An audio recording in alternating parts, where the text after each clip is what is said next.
Hi, welcome to the Wool Needles Hands podcast. My name is Taylor, and this is a podcast about knitting and making and getting crafty here in Las Vegas, Nevada, where I'm from and where I live with my husband Brandon, our 2-year-old son Angus, and our cat Oscar. Thank you so much for stopping by to check out the podcast. If you're a returning subscriber and viewer, thank you again. If you are new to the show, thank you for checking us out and giving it a shot. It's so cool to have all of the support from the viewers and people who have commented and said such nice things since the start of the show. I really appreciate it.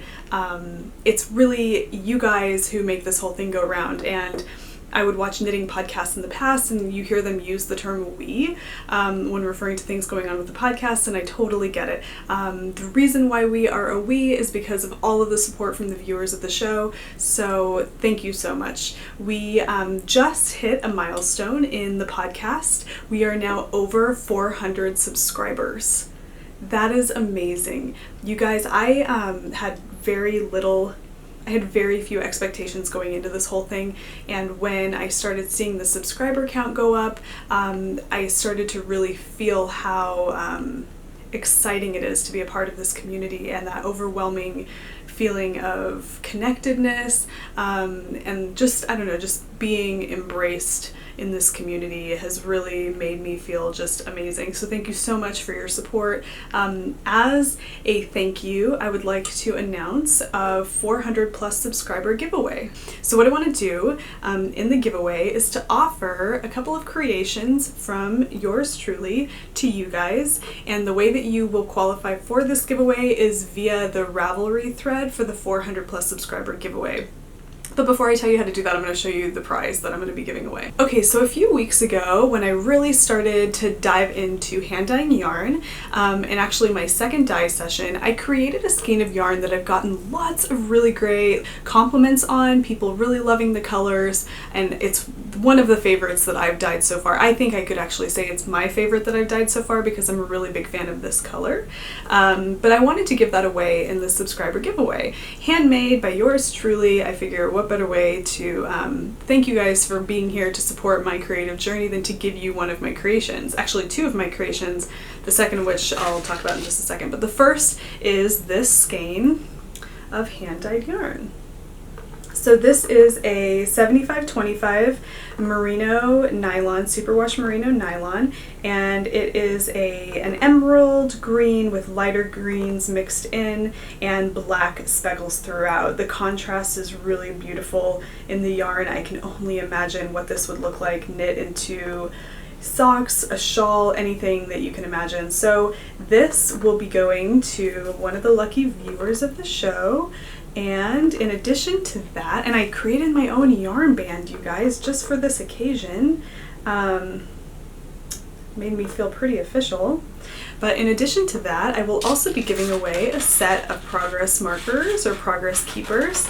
These are them. I wanted to space them out so you could see them.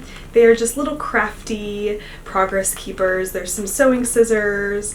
There's a little spool of thread, a button. I love this wooden, right here, this wooden crochet hook and tassel, and then at the very end is a safety pin. And so these little progress markers will be going with the skein of yarn, let me flip that over, to the subscriber who is randomly selected on the Ravelry thread. So in order to win the subscriber giveaway prize, this is all you need to do. Head over to the Ravelry group, join the group, subscribe to the channel, and then answer one question in the thread. And that question is going to be, what are some hot topics in fiber, knitting, what have you, that have piqued your interest lately? As you know, if you watch the show, I have a food for thought segment towards the end of the show where I talk about these kinds of things. And I just wanted to kind of see what things are going on in your guys' mind right now, whether it's a technique that you'd like to try, maybe it's a movement that's going on that you're interested, something that's frustrating you, anything you want. It's open to whatever has got your interest right now. So head over to the Ravelry thread, answer that question, and then by random number generator selection, I will be choosing one of the viewers and subscribers for the giveaway prize. Okay, so before we move on, I wanted to remind you guys, and I'm thinking that it's a reminder because I'm sure you've heard of this already, but I wanted to remind you guys to check out the Woods Making Stories campaign that's going on right now. It's being put together by Verena Kors and Hannah, host of Hannah on the Road. episode. It's a really great podcast. They are collaborating and putting together, compiling some knitting patterns, some designs, some tutorials, stories together in a book called Woods Making Stories. And the book is supposed to be released in the fall, but right now they're just kind of crowdfunding their whole campaign. So if you haven't had a chance to contribute to their campaign, head over to their Indiegogo page for Woods Making Stories. You can also learn a little bit more on woods-makingstories.com. I think it's a really cool push that they're doing right now, or campaign that they're doing to kind of promote the fiber community, promote slow living and that maker movement, and put it together in a really beautiful publication with tutorials and patterns and what have you. They've been releasing kind of like teasers on Instagram on each of their pages of the different patterns that are going to be in the book. I've contributed to the campaign by purchasing a copy of Woods when it comes out, and I think it's kind of cool to have something like that, first edition, a crowdfunded campaign with especially something so special as what they're putting together.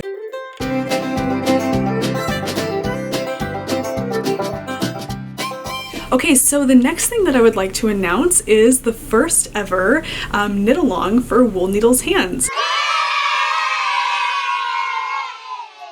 I am so excited to be able to host my first knit-along, so I wanted to give you guys an update on that. If you are a member of the Ravelry group, you may have already seen the thread that I started a few days ago for this knit-along. You may already be getting things going for that. I put it there to kind of give the members of the group a little bit of a head start, but here are the deets for the first Wool Needles Hands knit-along. It is a spring hat knit-along. We are going to be knitting a kind of like a beret style or a beanie style knit hat using fingering or sport weight yarn, using whatever pattern you want as long as it uses lace or open work to kind of lend itself to that light, airy feel of a spring knit hat. The reason why I decided I wanted to do this was because I have lots of really warm, chunky beanies in my wardrobe for cooler weather, but I don't really have a lot in the way of transitional beanies, things that I can throw on when it's not really cold, but it's not really hot, and you still want to have something cute on your head. So that's what this is for. So if you are interested in knitting up a spring hat, join us. The cast on day is March 10th, and it's going to go all the way until May 1st, which is when I will close the finished object thread, and I will be choosing from the finished object thread using random number generator selection.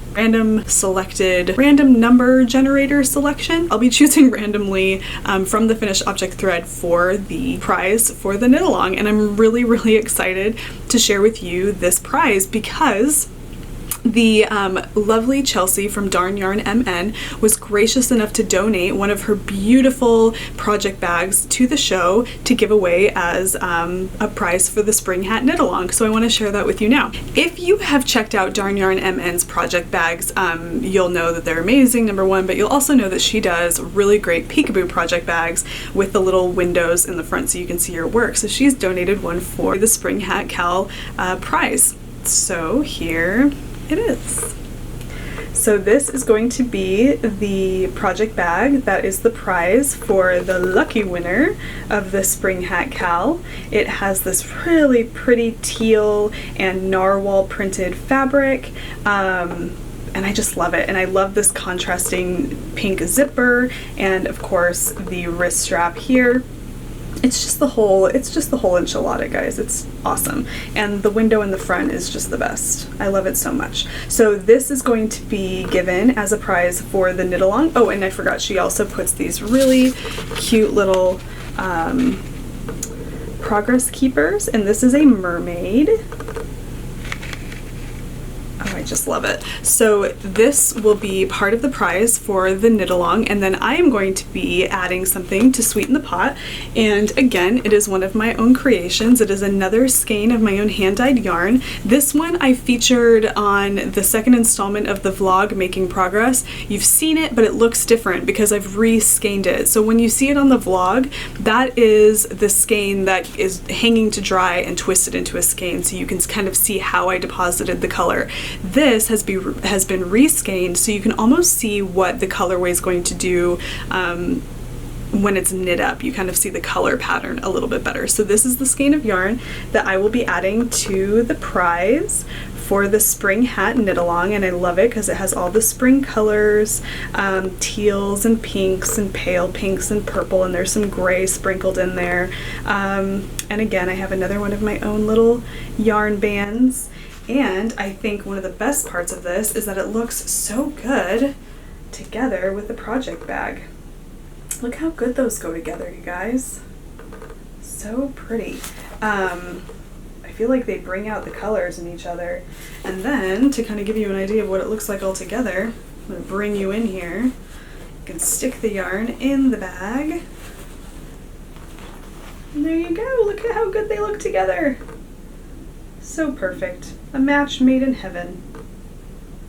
So that's what you guys have to look forward to after completing the Spring Hat Cal. You'll be winning a completely original, hand-dyed skein of yarn by yours truly, and a beautiful project bag by Darn Yarn MN. Oh, and also, before I forget, Chelsea has also been kind enough to offer a coupon code for the viewers of Wool Needles Hands podcast. So if you'd like to go over there, check out her inventory. She not only sells that particular size of project bag that I just showed you, she also sells a larger version for larger projects, which I love, and I can't wait to get my hands on one. But head over there, use the coupon code WNH15, and you can receive 15% off.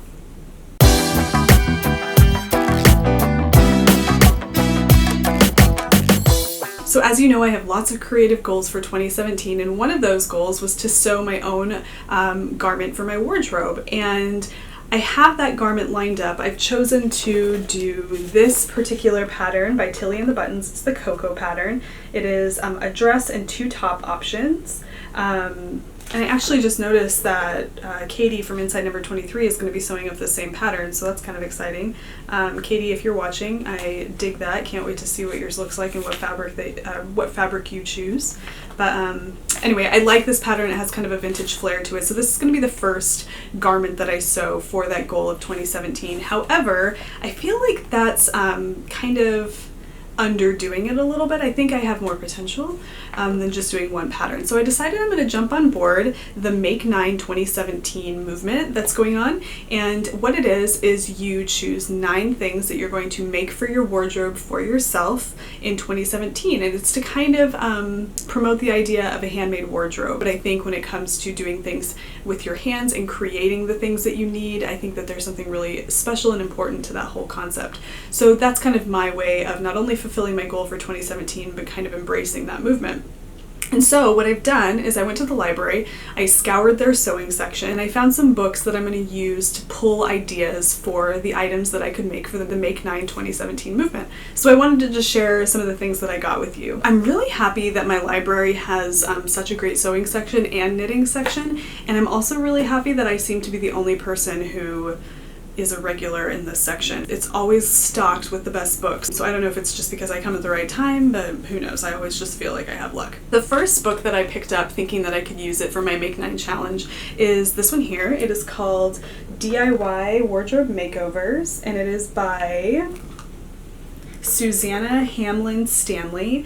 And the reason why I grabbed this one is because I feel like it's a good one for getting your feet wet with sewing, because you can use pieces from your wardrobe that are already pretty much constructed and you're just deconstructing slightly and reconstructing into something that's more suitable for you. I feel like this goes along with the whole idea of minimalism, because you're not throwing something away, you're kind of repurposing it and using it in a different way, so it brings more joy, I guess you could say. And the one that kind of caught my attention here, especially considering it is stripes, and I love stripes. I know I'm probably not alone on that right now. This is so simple. I know if you're a pretty, veteran sewist, this is gonna be like so amateurish to you, but like I said, I'm completely new to this whole thing. So this is the one that I saw that kind of caught my interest. What they're doing is they're taking a dress like this and they're turning it into a little peplum top. And I kind of like that idea. I feel like I have something in my wardrobe that would actually work really well for this. And there's a lot of different things like this in the book. And so I thought this would be a cool place to look for inspiration and ideas for that challenge. So that's the first one. The next one is Chic on a Shoestring. Simple to sew, vintage style accessories. What really caught me about this was the simple to sew and the vintage. I love anything with a vintage flair. I haven't gone through this one too much to see in any great detail what's going on in here. I just kind of grabbed this one off the shelf, but as I'm flipping through it right now, I see lots of really, oh wow, yeah, lots of really fun things that you can make. Like really simple things too. Oh wow, oh this is cool. So this is just using rickrack to kind of embellish the collar of a floral shirt. So I think that's really neat. And I actually have a shirt that I think I could probably do that with. So anyway, I got that because I thought I might be able to find inspiration in there. This is Handmade Style. The reason why I picked this up is because it's by Anna Graham, and Anna Graham is known for her Noodlehead blog, noodlehead.com. It's a DIY sewing lifestyle blog, and I love it. I think she has a really cool aesthetic, and she has lots of cool tutorials and projects. And so when I saw this, I grabbed it immediately, and then I found some things in the book that I knew immediately I would want to make. And one of them is an accessory. It's not really a garment, but I think that counts. I'm going to share that with you guys because it's so cute. Who doesn't love a really good tote? So here it is. I'll get that picture right there. You can see it. So I love this so much. It's just a drawstring tote, perfect for carrying like a sweater project or just using it as a purse. So this is what sold me on this book, and also knowing her from Noodlehead. But yeah, so this is just another one.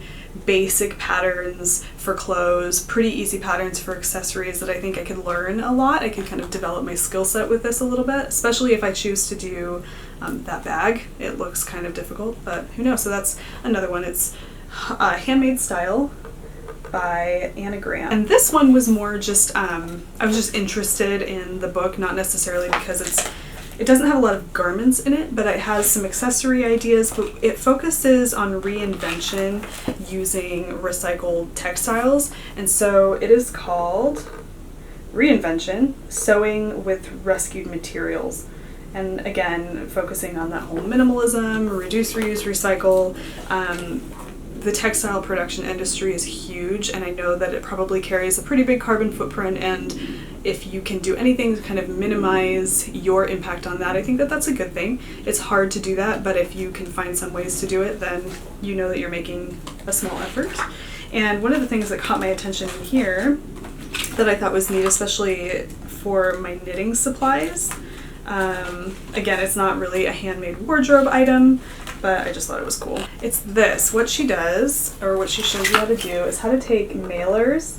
These, so these are like sturdy, post office mailers that you can use, and she turns them into really cool color block zippered pouches. And I thought that would be perfect for notions for sewing or knitting, whatever. So I thought that one kind of struck my fancy in this book. But anyway, I wanted to share those with you. Those are just a few things that I'm going to use for inspiration to get ideas for the Make 9 Challenge. If you're interested in jumping on board with this, I'm going to open up a thread on Ravelry for you guys to submit some like ideas that you might have for things that you'd might like to make.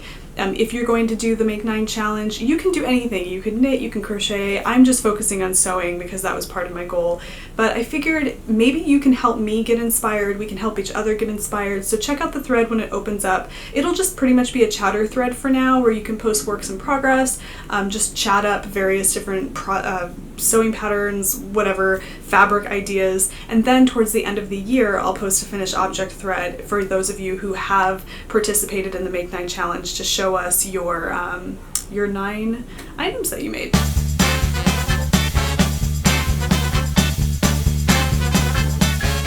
So I almost forgot to share with you guys before I jumped right into the show, something new that I just got, and it is my new mug. So this is what I'm calling my fancy cat mug, for obvious reasons.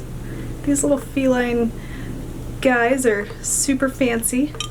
And I don't know, I saw it and I thought it was perfect. In my mug, I am just having my usual at this time of day. It's a little bit, it's around 3 o'clock in the afternoon. I'm having some chamomile tea with honey. It's kind of my go-to beverage at that time of the afternoon when Angus is napping and I'm having a chance to kind of relax, and it really works. If you've yet to try chamomile tea, I hate to say it, but you've been living under a rock. You do it because it's just amazing. It's like a warm pillow against your skin. It's like a warm pillow against your face.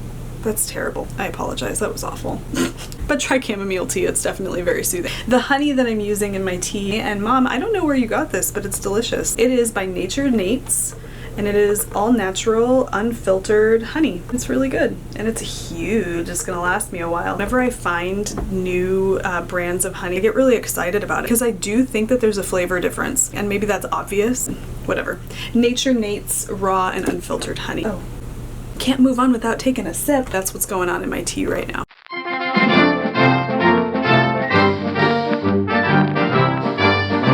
There's this new thing out now for people that are really into running shoes as casual wear or running shoes as athletic wear. There is a new brand of running shoe by Geiswein, and it's a shoe that's completely made, the body of the shoe is made from merino wool. But it piqued my interest because it's a company who specializes in athletic gear, who's bringing wool fiber into the athletic arena. It's not really something that you imagine wearing when you're working out just because of wool being connected to the whole idea of being warm. But the company is kind of embracing the idea of wool as an athletic textile, and in the shoe what they're saying is that the merino wool is to help keep your feet warm, obviously when it's cold outside, but then as we know with wool is it's an excellent material for keeping your feet cool and sweat free in warm weather because it helps wick the moisture away from your skin. And so if you really think about it, and I guess I never really have,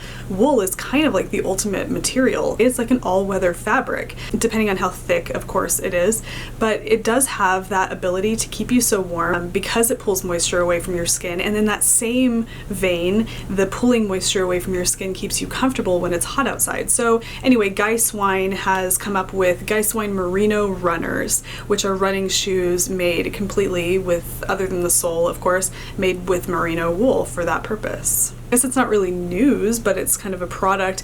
I think the product right now is not it's not out in the mainstream like consumer market right now. I think it's a crowdfunded project that's going on, but it sounds like you can purchase a pair of merino runners for just under $100. So it's kind of interesting. It's cool that, you know, the athletic gear movement is paying attention to what we in the fiber world kind of already know about this amazing fiber that we work with.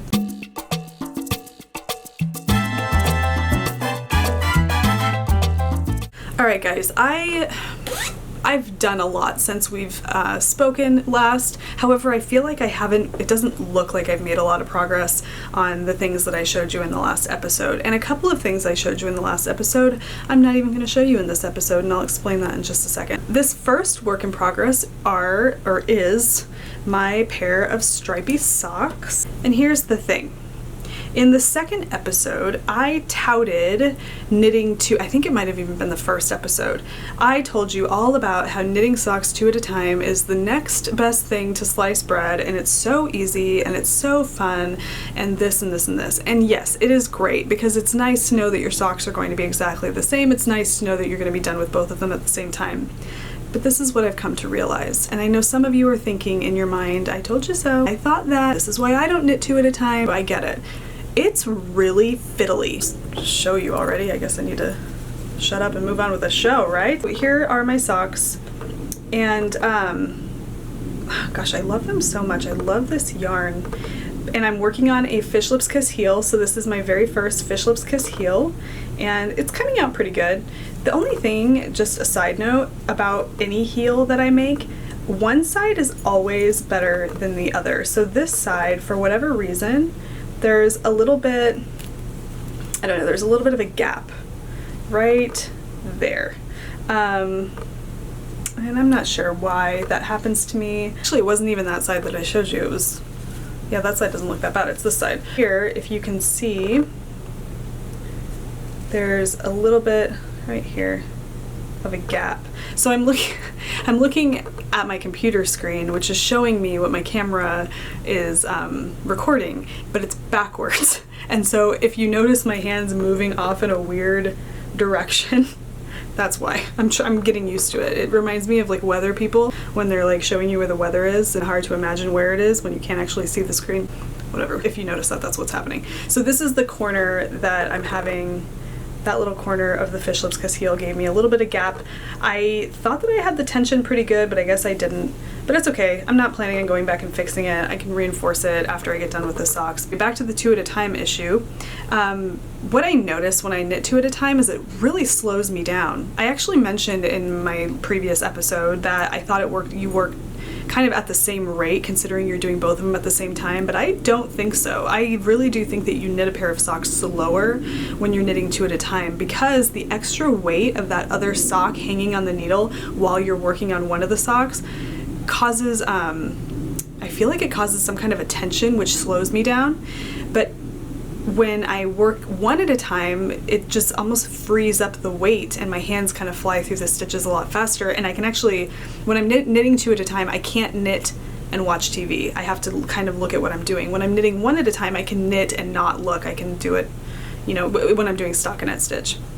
So when I put this on a single needle and started knitting on it, I kind of felt like a sense of relief that I wasn't just a terribly slow knitter. So right now I think what I'm going to do for the foreseeable future is, for the sake of just enjoying the work, is I'm going to knit concurrently. So I'll knit one sock and then I'll work on the other sock, and then hopefully they'll be done at similar times. But I'm gonna step away from knitting 2 at a time for a while, just because, like I said, I think it definitely slows me down a little bit. This was one of them. This one is further along than the other, and then my other one I put on a set of carbons, which this is my first time using them. I haven't actually knit with them yet. I just got them onto the sock, but here's my second sock. So, okay, like I said, I'm doing fish lips kiss heel. I'm gonna turn it this way. I'm doing a fish lips kiss heel for the first time here, and I like it. See, here we go. I'm like moving the, and I like it, but it's really hard to kind of display the heel because of this little like fish lips kiss that happens at the end. So it doesn't really look as nice as a heel flapping gusset, in my opinion, but it's definitely, in my opinion, a little bit more streamlined when you're making it. I feel kind of like, because you're not picking up stitches and because you're not, you know, doing, you're counting your rows for your heel flap, it just kind of moves along a little bit faster.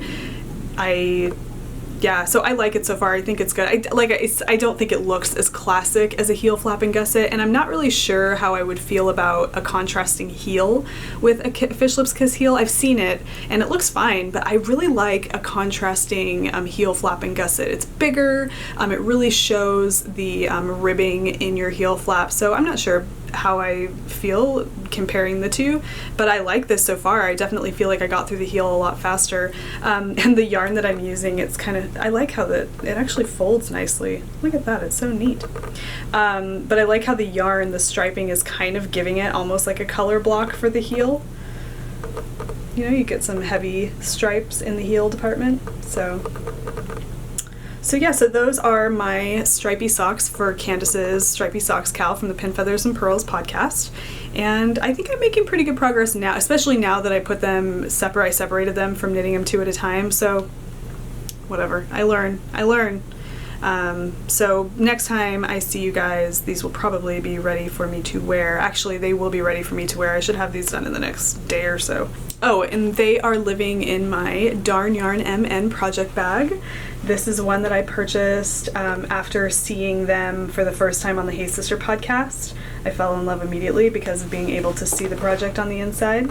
I'll put my socks back inside so you can see. Oh, I'm putting them in here all willy-nilly. Whatever. It'll just look like a willy-nilly mess through the window. That's one thing about having a window in your project bag, is you have to make sure things look nice. Or you don't, who cares? So there it is. You can see my project in there. I love this project bag. I want a big one like this. I'm gonna get a big one like this. So, okay, so there's that. My next work in progress is my Find Your Fade shawl, and I have made some progress with this, but it's seeming like I'm not making as much because the rows are becoming a lot longer. But I've been working a lot on, I've been dyeing yarn. I guess I haven't been spending all my time knitting my projects, but that happens, right? I mean, we're not always going to have amazing progress. But anyway, I'm excited to show this to you because I'm really loving the way the colors are coming out. with the new color that I just added. And I do know that my shawl is stripy because there's such a contrasting color.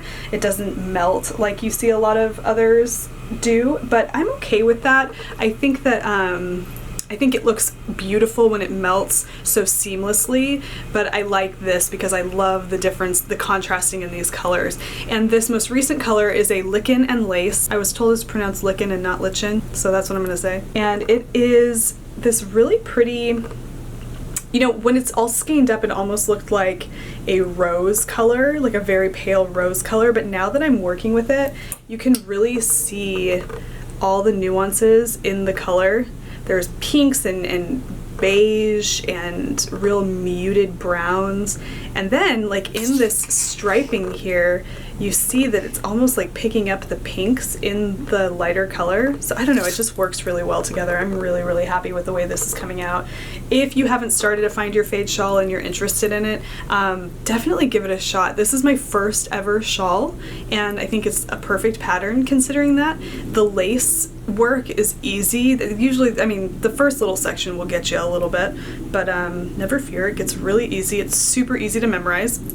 And then the garter stitch sections are mindless, completely mindless, so it breaks it up a little bit. You have some lace work, which keeps it interesting, and then you have some mindless garter stitch.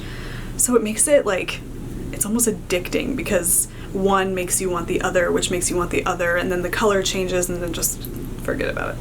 And then I'm using my little progress keeper that I made with a charm. Let's see if I can, yeah, so it's a little postcard progress marker. Oh, here.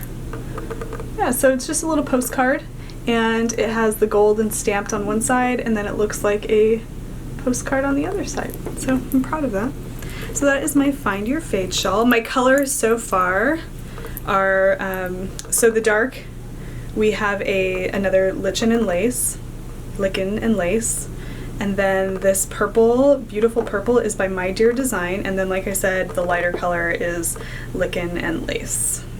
So, and then my next colors coming up, I haven't really decided on what's coming next, so I guess it'll have to be a surprise. But I have lots of lichen and lace yarn because I purchased a bunch of it for this project, but I have a few other things in my stash that I might be mixing in, so we'll see. And that is, as you've seen, is living in my field bag, which sports my knit purl pin from Portland and my yarn hoe pin.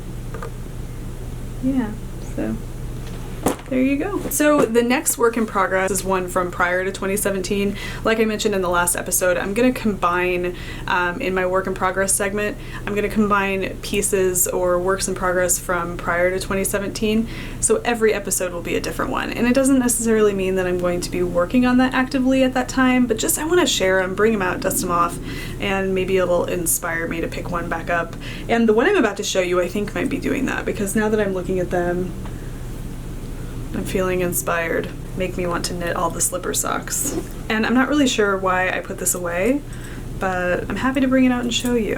So here it is. It is just a basic slipper sock. And I didn't use a pattern for this. This is just basic sock construction using the measurements of my ankle and the length of my foot. And that's all it is pretty much. So this is 2 inches of 1x1 rib, and then I go straight into the heel flap at that point. So there is no knitting for the leg other than just the ribbing, and then like I said, go straight into the heel flap, which I love the colors of the heel flap. It's really pretty. And so yeah, I'm just kind of working. I'm almost to the point where I start decreasing for my toe, but it's pretty much just a basic slipper sock in this really funky yarn. And honestly, I don't know what this yarn is. I'm not very much help when it comes to this whip, I apologize. But this yarn was just sitting in my stash, and I picked it up and started knitting with it. I thought it was fun. So it's just kind of a basic marled multicolor yarn. Chunky, it's a chunky weight. I can tell that there's acrylic in it just because it has that shiny, glossy, plasticky fiber look of acrylic, but whatever, makes it washable. So yeah, so that's one of the works in progress that I think I'm going to actually bring this back out and stick it in a project bag and start working on it, because I could have these finished in no time because they're so chunky. Also, if you follow me on Instagram, you'll notice that this is the work in progress that I use to show my favorite tip for the Yarn Love Challenge. And so I'm just going to show that here because it is one of my favorite tips. So what it is when you cast on using a long tail cast on, and if you're like me, I overestimate the length of the tail that I need, and I know there's a way of figuring out exactly how long your tail should be, using like an inch per stitch or whatever, half an inch per stitch. See, I don't know.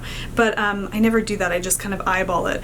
And a lot of times I end up with a really, really, really outrageously long tail. And so what I've used to kind of help that situation, to keep that tail under control, because I don't want to cut it. I have a thing about cutting the tail off. I just wait until I'm finished, is I use a bread clip. So just a basic bread clip. And I spray paint mine gold just to make them a little bit more sassy. So this is a bread clip. And I take my tail and I wind it around my bread clip. I'm gonna do it real fast, like so. And this, how do you even overestimate a tail for a pair of socks like this? I mean, it's a ribbed cuff, please. So anyway, there you go. Now my tail is completely under control. So you get a tip and a whip. A tip and a whip. Okay, that's all I have for works in progress. Now you may be asking where my purple sweater is, and here's what I'm gonna tell you. I had plans on taking the rolled collar that I created on my purple sweater and turning it into a ribbed collar, because I think it was gonna help me like the sweater a little bit more. I did that. So I created a ribbed collar to go with my sweater, and I'm not showing this to you for two reasons. One, I don't have it with me, and two, I'm thinking I'm going to be frogging it. And Susan from Knitlib, you told me to frog it if I don't love it, and that kind of gave me that like push that I needed, which I'm totally one to frog things, as you know if you watched my previous episodes, but for whatever reason I was feeling bad about it. So anyway, that's why I'm not showing you right now. The fibers from those socks are making my nose itch. Anyway, I did the ribbed collar, and then I decided what I'm going to do to give it some more stability is I'm going to add a tubular bind off, because as you know, a tubular bind off adds kind of an extra row of knitting, because you're doing a Kitchener around the edge, so it's giving it a little bit more yarn in the edge, and that I thought would offer me some more stability in the collar, helping it stand up a little bit better. And it worked. It definitely worked. However, the problem is when I went to put the sweater on, I couldn't get my head through the hole. And that was enough to really just hammer home the idea that maybe I need to frog this sucker and turn it into a blanket. I don't know. If I can, right now it's a hot mess because I'm trying to unwind my tubular bind off, and if you've ever tried to unravel a tubular bind off, it's a pain in the ass. I'm looking up at the bag right now where it's sitting on my shelf thinking about the nonsense that's sitting inside of it right now, and I just can't.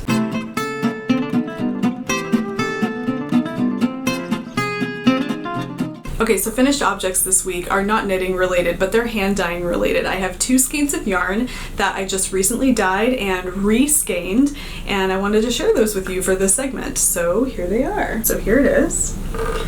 This is my most recent creation of hand dyed yarn, and I really, really love it. I love the way yarn looks when you can see definite, you know, splotches of color in various different places. I like the way that looks, giving it that kettle dyed look or that hand painted look, but I really like seeing it like this because this kind of gives you an idea of what the colorway will do when it's all knit up. So it is definitely like throughout here where you're seeing lots of whites, there's lots of pale pinks in there, oranges, purples, there's some gray mixed in.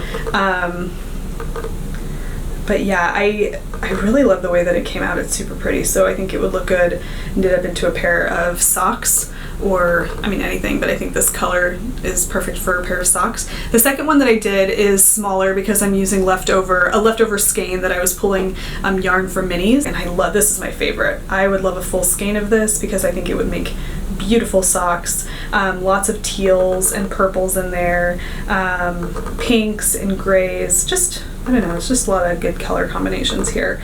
So these are my most recent hand dyeing finished objects. And they're so soft. Again, this is a 75/25 superwash merino nylon sock yarn. Yeah, it's very soft. What is it about people testing out the softness of yarn against their face? I figured I needed to do it, so I did it. Okay, now I can say I've done it.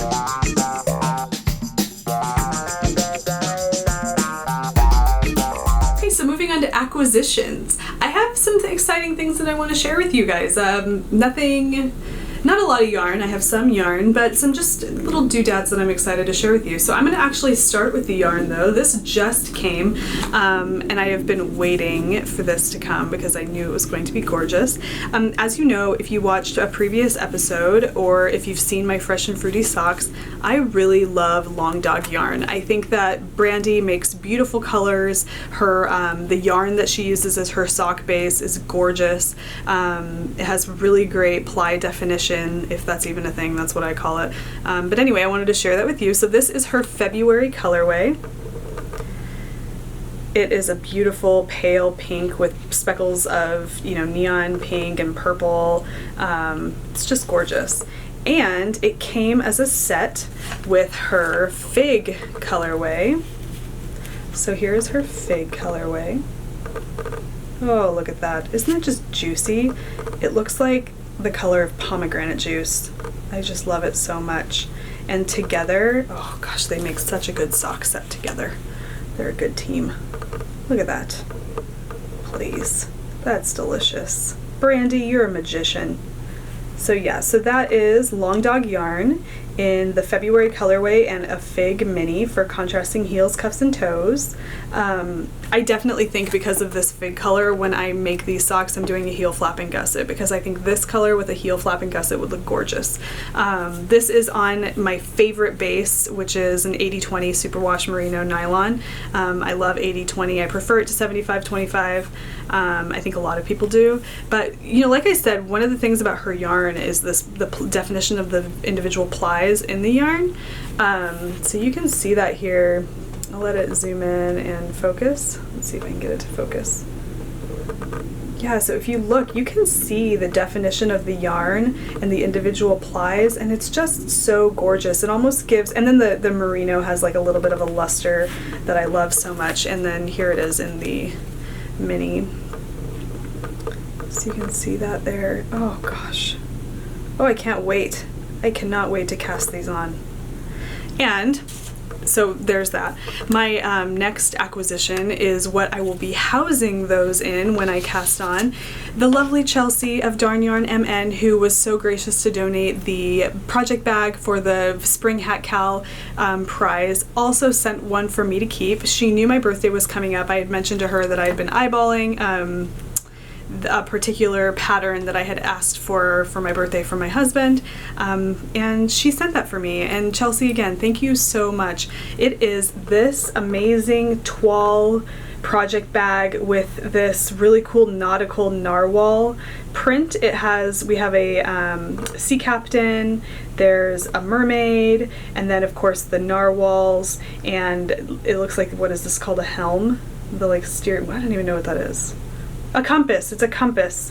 Yeah, sorry, that was crazy. So anyway, I love this print, and of course the Darn Yarn MN logo, and it is a peekaboo project bag, so it has the window, and I can't wait to use it for my socks with Brandy's yarn, and this is what those colors will look like inside this project bag. I'm giving you the full experience, guys. The full experience. Dun, dun, dun, dun, dun. Look at that. Seriously, it's amazing. I love it. Chelsea, this bag is gorgeous. Brandy, your yarn is amazing. Thank you so much for making such amazing yarn, and Chelsea, thank you so much for making such amazing, great quality project bags. Guys, her bags are not only beautiful, but they're so well made, and the quality is just so good, and they're soft but yet rigid enough to hold up to, you know, knitting out of them. They stand, they have a box bottom, so they stand, but you can kind of smoosh them if you need to stick them into another bag. They're just great. They're the whole enchilada. I have a pair of sock blockers that I use. I've used them once twice on the podcast, but they're the really blue plastic clear ones, and they don't look as nice on the podcast. They don't really match anything here. I don't have anything bright blue around me. And so I wanted something more neutral, kind of more rustic looking, and so I found these sock blockers from the shop. It's Cut Glue Make Do, and they're out of the UK, and their website is cutgluemakedo.com. And it's just your basic wooden sock blocker with the holes to air out your socks, but the best part of these is that I had them monogrammed with my initials. So there is my monogram, TDE, Taylor Diane Earl. And the size, now this shoe size or foot size is European sizes, so there's that. And I like this ribbon that comes with it. I feel like it's just kind of a cool addition, nice and rustic, just like what I was looking for. So a new pair of sock blockers. I can't wait to finish my stripy socks so I can put them on here and show them off to you fine people. Okay, my next acquisition was something that came with an order from Knitpicks. What came with my order were these really cool greeting cards with sheep on them, various different sheep breeds.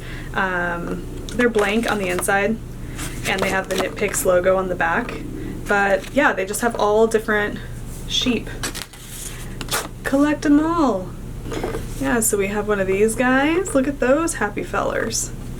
And then this little guy, I don't know what kind of sheep these are. I'm not a pro at sheep breeds, and it doesn't say anywhere on the card. I kind of wish that it told me what the breed of sheep was. But I like this guy. Did I already show you this guy?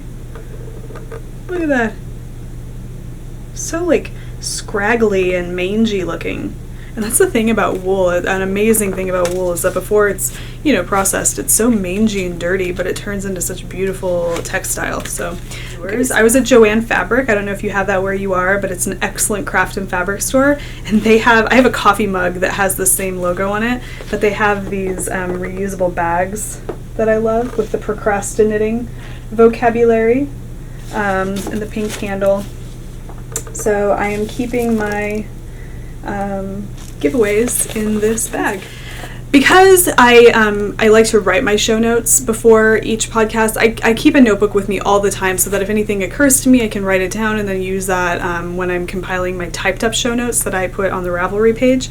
But I wanted to have some notebooks that were a little bit nicer, more professional than what I was using before. So I went to Paper Source and I picked up a set of Rifle Paper Company notebooks. And so here is the first one. I'm going to push it this way. I love flamingos. I don't know what it is, but I have a thing with flamingos. I actually have a flamingo progress keeper on my stripy socks right now that I love. And then this is swans. This notebook is actually one that I'm using for my kind of like dyeing book. I don't know. Right now I'm kind of dabbling with colors. I've come up with a way that I can use crayons to match the colors on my die chart. I'm going to talk more about that in the installment 3 of the Making Progress vlog. But I've been playing around with my son's crayons and finding colors that actually match really well with my die colors based on my chart so that I can do little sketches using those colors. They look like jelly beans. These are supposed to look like skeins of yarn. They just look like jelly beans. Yeah, so that's what this notebook is going to be used for. And then this other one is just where I, of course, have all of my creative goals for 2017 laid out. And then I keep my podcast notes in here, any ideas that I have to go in here. So some nice new grown-up notebooks that I'm going to be using for creative podcasty knitting things.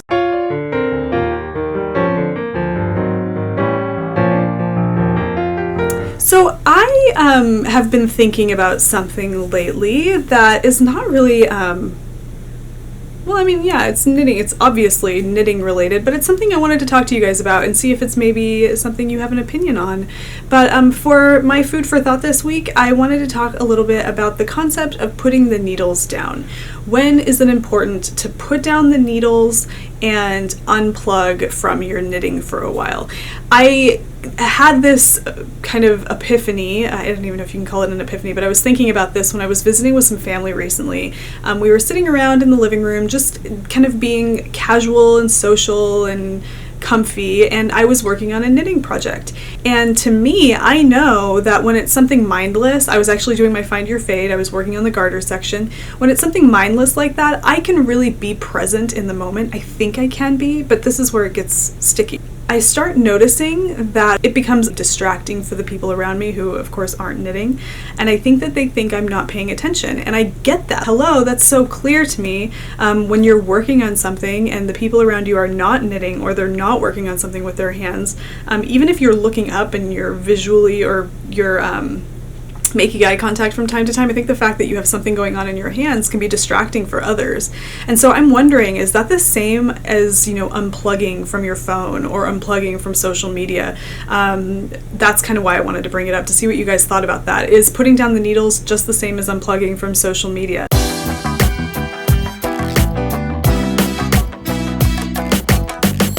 I have recently I've actually come across several really great podcasts in the last couple of weeks, and I want to share those with you, but I'm going to focus on two today.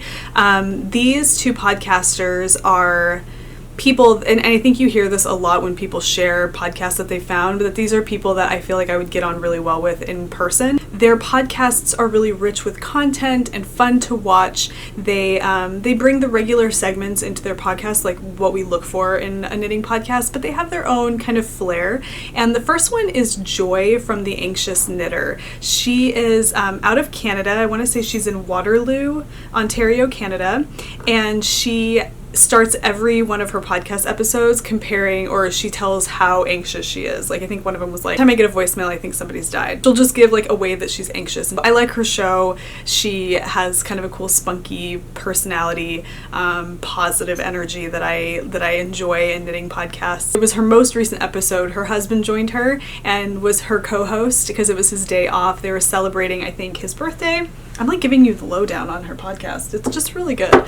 But yeah, he did a great job as a co-host, and what was really cool was that he showed off a project bag that he sewed himself, and I totally dug that. I thought that he was embracing the whole sewing and the project bag thing, and it looked really great. The fabric was cool. So Joy, if you're watching, I loved that episode, and A+ to your husband for joining in. I thought he was a good co-host. But if you haven't checked out her podcast, The Anxious Knitter, definitely check it out. The next podcast that I wanted to share with you is by Susan, and her podcast is called Knitlib.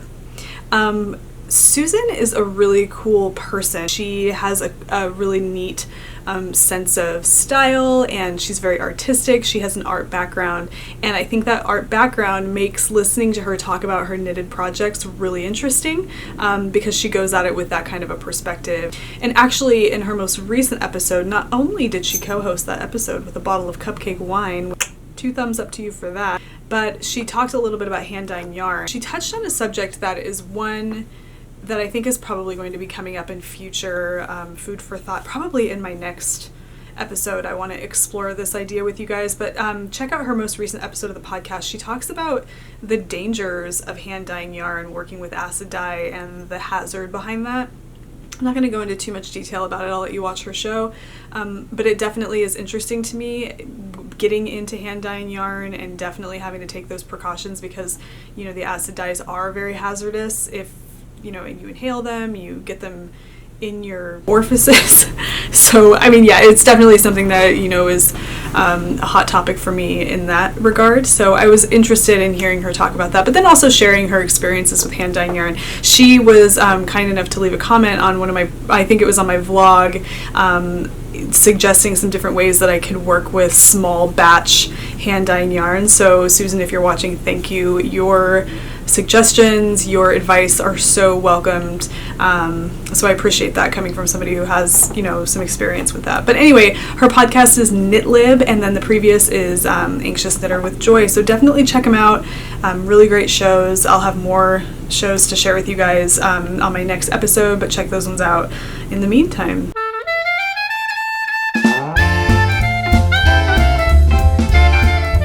Before I go, I want to do a call to action, I guess you could call this. I want to ask the viewers of the Wool Needles Hands podcasts to go out into your community and find your local yarn stores that are your favorites. And I would ask that you document your experiences at those places. And what I mean by that is just go hit up your local yarn store, take some photos, maybe do some video. In this case, the video will only be used and not the audio. But do those things, document those things, send them to me at woolneedleshands@gmail.com, because I'd really love to start doing a feature on each podcast episode showcasing local yarn stores from various different places around the world, around the country. I know I have some viewers from the Netherlands, some Canada, from I think I have, at least I know of one viewer from Ireland. So I want to really reach out to you guys as viewers and followers of the podcast to share with us your places where you get your yarn, your inspiration, whatever that is, whether it's a local yarn store, maybe it's some kind of a knit night that you participate in, just something in your physical community, because a lot of what we do in this community is online, because that's how we can reach one another, which is amazing.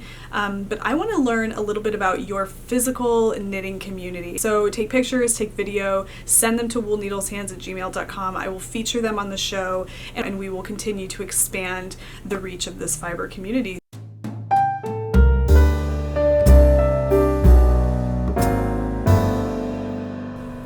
Alright guys, so that's all I have for this episode of Wool Needles Hands. Thank you so much for stopping by to hang out with me, to knit and listen to my podcast for a while. Your support means so much to me. So please, if you enjoyed this episode, if you enjoy the vlogs, subscribe so you can see more in the future. But having you along this journey with me is everything. Don't forget, check out the giveaways for the 400 plus subscriber on Ravelry. Also the spring hat knit along, there is a prize for that as well.